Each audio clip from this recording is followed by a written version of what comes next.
CMA தோத்துருக்காரு. ஒரு குரல் வரல, கொல்றளவுலயே உதயநிதி ஒழிக்கிறாங்க உள்ள. அனுதாப வலைய இன்னும் வேற மாதிரி கரெக்டா இருக்கா அந்த ப்ராசஸ் இருக்க, கட்சியுடைய வேறு வரையும் கண்டிப்பா இருக்கு, பேசிஸ் கரெக்டா இருக்கு. ரைட்டா, இது ஒரு அலையில போயிடுச்சு. எப்படி காமராஜ் தோத்தது வந்து அண்ணாதுரை வந்து பார்த்தாரோ, அதே மாதிரி ஸ்டாலின் தோத்தது எல்லாருக்கும் வருத்தம் தான். ஏன்னா அவ்வளவு விஷயங்கள் பண்ணாங்க, நம்ம அதை ஒத்துப்போம். மற்ற தொகுதியை விட அந்த தொகுதிக்கு நிறைய விஷயங்கள் பண்ணாங்க. ஆனா வெறுப்பு வந்து ஸ்டாலின் அப்படின்றவருடைய சித்தாந்தத்தின் மேலையும் ஸ்டாலின்றவருடைய ஆட்சி மேலும் இருக்கிற வெறுப்பை விட ஸ்டாலின்ற ஒருத்தருடைய தனிப்பட்ட நபர் மேல இருந்த வெறுப்பு தான் அவர் தோத்தார்.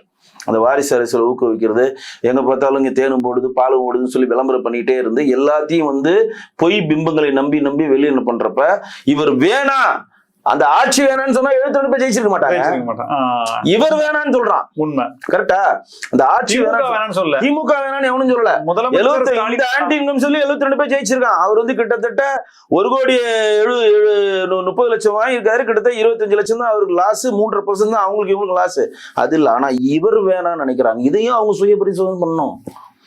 எப்படி இப்ப வந்து எடப்பாடி வேணான்னு இவங்களுக்கு கோஷி தூக்குறாங்களோ, இதை திமுக காரங்க கட்டுக்கோப்பா இருக்கிறாங்க.